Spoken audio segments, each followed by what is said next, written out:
One nation one election विधेयक आज लोकसभेत होणार सादर। सत्ताधाऱ्यांकडून खासदारांना व्हीप जारी, तर सभागृहात गदारोळ होण्याची शक्यता।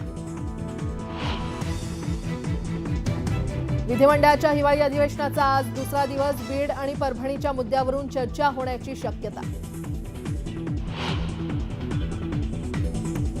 नागपुरात विधिमंडळाचं अधिवेशन सोडून भुजबळ नाशिककडे। कार्यकर्त्यांसोबत संवाद साधून कोणता निर्णय घेणार याकडे राजकीय वर्तुळाचं लक्ष। मंत्रिमंडळ विस्तार होऊन उलटले 24 तास, अजूनही मंत्री खात्यांच्या प्रतीक्षेत। तिन्ही नेते वेगवेगळ्या ठिकाणी। बैठक होणार कधी? विधानसभा निवडणुकीतील पराभवानंतर काँग्रेस ॲक्शन मोडवर। नागपुरात रमेश चेन्नीथलांच्या उपस्थितीत आज काँग्रेस आमदारांची बैठक, तर पराभूत उमेदवारांशीही साधणार संवाद। राष्ट्रवादी पक्ष आणि चिन्ह कुणाचं यावर सुप्रीम कोर्टात होणार सुनावणी। शरद पवार पक्षानं केलेल्या याचिकेवर कोर्टाच्या द्विसदस्यीय खंडपीठापुढे होणार सुनावणी।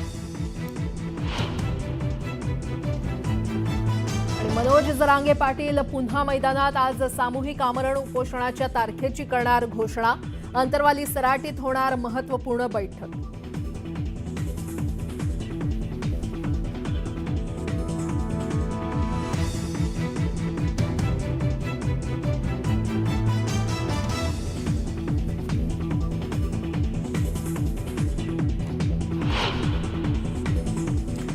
बातमीपत्रामध्ये आता पाहणार आहोत प्रत्येक जिल्ह्यातली बातमी अतिशय वेगवान स्वरूपात। बातमी 36 जिल्ह्यांची या बुलेटिनमध्ये सुरुवात करूयात।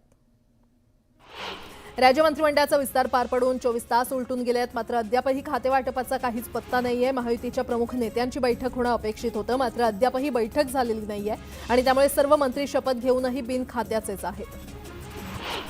मंत्रिपद नाकारल्यानंतर छगन भुजबळ नाराज आहेत। दरम्यान येवला लासलगावला जाऊन लोकांशी आणि कार्यकर्त्यांशी चर्चा करून पुढचा निर्णय ठरवणार असल्याची प्रतिक्रिया त्यांनी दिली आहे। पुन्हा अधिवेशनाला जाणार नसल्याचं देखील ते म्हटले। नाराज असलेले छगन भुजबळ कार्यकर्त्यांचा मेळावा घेणार आहेत। बुधवारी सकाळी 11 वाजता नाशिकमध्ये मेळाव्याचं आयोजन करण्यात आलंय। यावेळी भुजबळ मेळाव्यामध्ये काय बोलणार याकडे लक्ष लागले। शरद पवारांच्या सांगण्यावरून अजित पवारांनी भुजबळांना मंत्रिमंडळातून डावलल्याचा आरोप नवनाथ वाघमारे यांनी केलाय। भुजबळ आणि पडळकरांना कॅबिनेटमध्ये न घेतल्यास स्थानिक स्वराज्य संस्थांच्या निवडणुकीत परिणाम भोगावे लागतील असा इशारा देण्यात आलाय। अखिल भारतीय महात्मा फुले समता परिषदेच्या कार्यकर्त्यांकडून सामूहिक मुंडन करून महायुती सरकारचा निषेध करण्यात आला। छगन भुजबळांना मंत्रिपद नाकारल्यानं भुजबळ समर्थक आक्रमक झाले। मंत्रिमंडळात माझं नाव होतं असं मला सांगण्यात आलं होतं, मात्र दुसऱ्या दिवशी माझं नाव यादीत नव्हतं, त्यामुळे असं काय झालं आणि माझं नाव कुणी कापलं हे मला माहिती नाही असं वक्तव्य सुधीर मुनगंटीवार यांनी केलंय। मंत्रिपदासाठी माझं नाव आहे असं सांगण्यात आलं, मात्र माझं नाव मंत्रिमंडळात नव्हतं। मी दिल्लीमध्ये जात नाही, त्यामुळे माझं नाव कुणी कापलं हे फडणवीस किंवा बावनकुळे सांगतील असं वक्तव्य सुधीर मुनगंटीवारांनी केलंय। सुधीर मुनगंटीवारांनी नाराजीच्या चर्चांवर असलेलं मौन सोडलेलं आहे। मी नाराज नाही, मात्र ज्यांचा मुलगा दुसऱ्या पक्षात जाऊन लढला त्यांना सुद्धा मंत्रिपद दिलं असं म्हणत सुधीर मुनगंटीवार यांनी अप्रत्यक्षरित्या नारायण राणेंवर निशाणा साधलाय। परभणीच्या घटनेच्या निषेधार्थ आज विक्रोळी बंदची हाक देण्यात आली आहे, त्यामुळे कडकडीत बंद पाळण्याचं आवाहन भीमसैनिकांनी सर्व दुकानदारांना केलंय।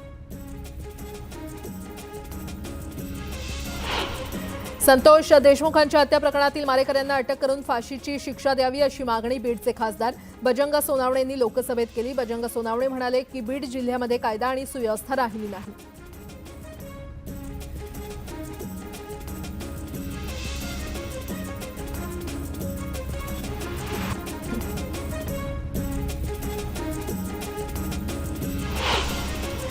सोमनाथ सूर्यवंशी मृत्यू प्रकरणी कोम्बिंग ऑपरेशन प्रमुख अशोक घोरबाण यांना तात्काळ निलंबित करा आणि त्यांच्यावर मनुष्यवधाचा गुन्हा दाखल करा अशी मागणी सचिन खरात यांनी केली आहे। नगरपालिकेकडून अतिक्रमण मोहीम आणखी तीव्र करण्यात येणार आहे। पालिकेकडून अतिक्रमणधारकांना 2 दिवसांचा अल्टिमेटम देण्यात आला होता, मात्र कुणीही याकडे लक्ष न दिल्यानं आता पुन्हा अतिक्रमण मोहीम राबवण्यात येणार आहे।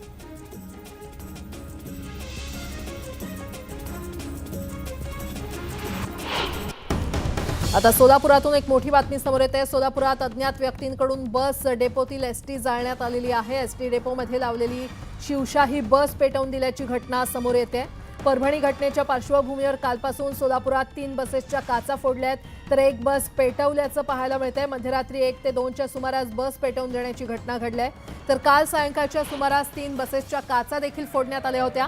सोलापूर शहर आणि परिसरात पोलीस प्रशासनाकडून तगडा पोलीस बंदोबस्त तैनात करण्यात आलाय, मात्र तरी देखील ही बस पेटवल्याची घटना घडली।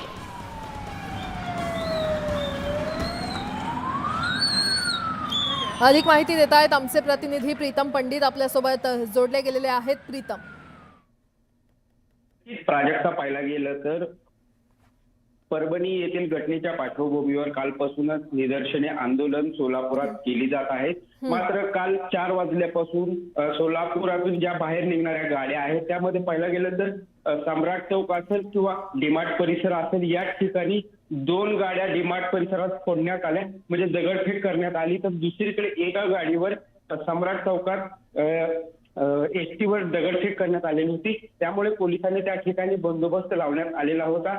या प्रकरणी पोलीस ठाण्यात गुन्हाही दाखल करण्यात आलेला आहे आणि रात्री अचानकपणे सोलापूर एसटी स्टँडवर जी बस शिवशाही उभा होती ती शिवशाही अज्ञात व्यक्तींकडून पेटवून देण्यात आलेली आहे। त्यामुळे पेटवल्यानंतर जी आग आहे ती विझवण्याचं काम अग्निशामक दलाने केलेलं आहे।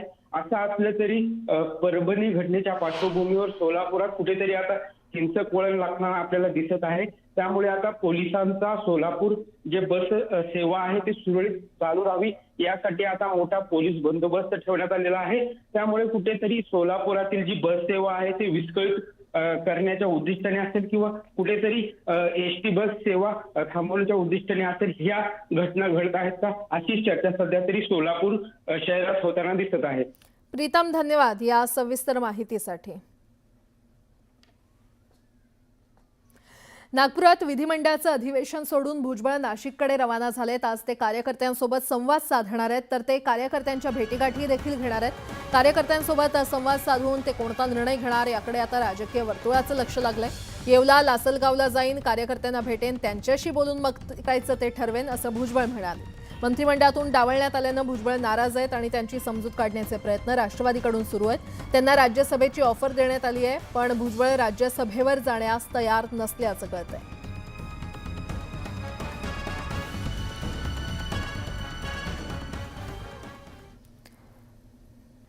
पुन्हा एकदा बातम्या पाहूयात वेगवान स्वरूपात। सोलापुरात सम्राट चौक आणि डीमार्ट परिसरात एसटी बसवर दगडफेक करणाऱ्या 3 जणांवर गुन्हा दाखल करण्यात आलाय। सार्वजनिक मालमत्तेचं नुकसान केल्यानं गुन्हा दाखल करण्यात आलाय।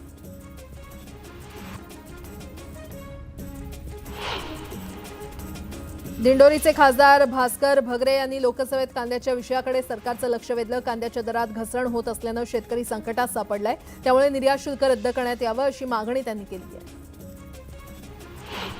नागपुरात विदर्भवाद्यांनी धरणे आंदोलन सुरू केलंय। जोपर्यंत विदर्भ वेगळा होणार नाही तोपर्यंत आंदोलन सुरूच राहणार असा इशारा त्यांनी दिलाय। वाढवण बंदर महामार्ग भूसंपादनाच्या कामाला स्थानिकांनी विरोध केलाय। बंदर विरोधात स्थानिक शेतकऱ्यांसह काही संघटना आक्रमक झाल्यात। काम रोखण्याचा प्रयत्न करणाऱ्यांना पोलिसांनी ताब्यात घेतलंय। आजपासून थंडी ओसरणार असून दिवसाला 1 अंशानं कमाल तापमानातही वाढ होणार आहे। डिसेंबर महिन्यात तापमानात कमालीचा चढ उतार पाहायला मिळतोय, तर या आठवड्यात उत्तरेकडील थंडीची लाट आल्यानं थंडीमध्ये कमालीची वाढ झाली आहे। पुणेकर थंडीनं गारठून गेलेत। पुण्यामध्ये यंदाच्या हंगामातील निच्चांकी तापमानाची नोंद करण्यात आली आहे। एनडीएतील तापमान 6 तर शिवाजीनगरमधील तापमानाचा पारा 7 अंशांवर गेलाय।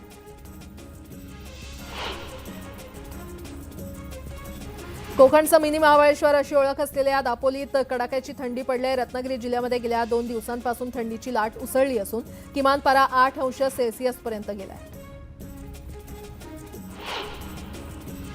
मध्य रेल्वेनं नोव्हेंबरमध्ये 13 कोटी 80 लाख प्रवाशांनी प्रवास केलाय आणि त्यात 12 कोटी 20 लाख उपनगरी आणि 1 कोटी 60 लाख मेल एक्सप्रेसनं प्रवास करणाऱ्या प्रवाशांकडून 554 कोटींचा महसूल प्राप्त झालाय।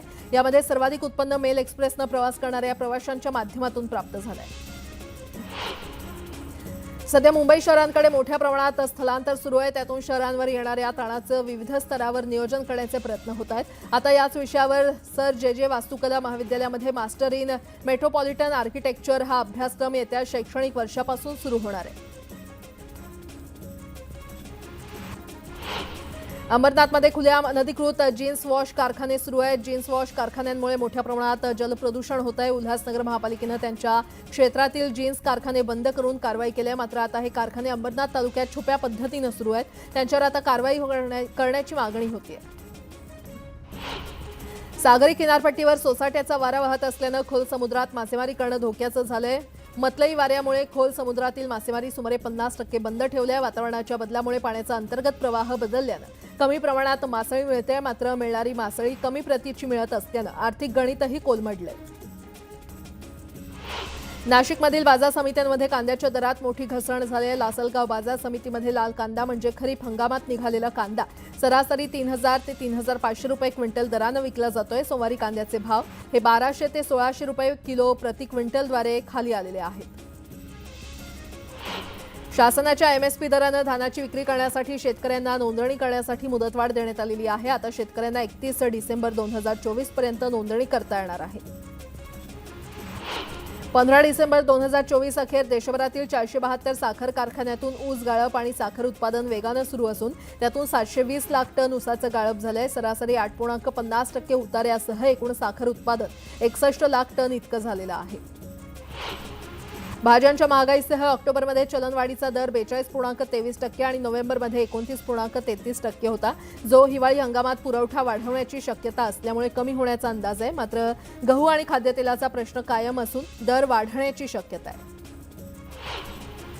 देशात ईव्हीची मागणी दिवसेंदिवस वाढते. 2030 पर्यंत ईव्हीची संख्या 30% वाढू शकते आणि या गाड्यांसाठी देशात सार्वजनिक चार्जिंग सुविधा निर्माण करावी लागणार आहे. यासाठी 16,000 कोटींच्या गुंतवणुकीची गरज भासणार आहे. देशात कोळशाची आयात सुरू आहे. चालू आर्थिक वर्षाच्या पहिल्या 7 महिन्यांमध्ये 4.2% वाढून 16.24 कोटी टनापर्यंत पोहोचली आहे. मागील वर्षी याच समान कालावधीमध्ये कोळशाची आयात ही 15.58 कोटी टन इतकी होती.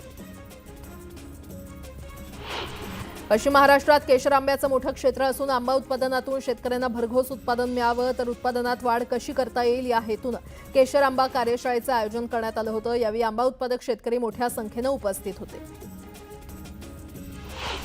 रायगड जिल्ह्यात पुन्हा एकदा पालकमंत्री पदावरून रस्सीखेच व्हायला सुरुवात झाली आहे. शिवसेना कार्यकर्त्यांनी भरत गोगावलेंना रायगडचे पालकमंत्री करा अशी मागणी करायला सुरुवात केली आहे.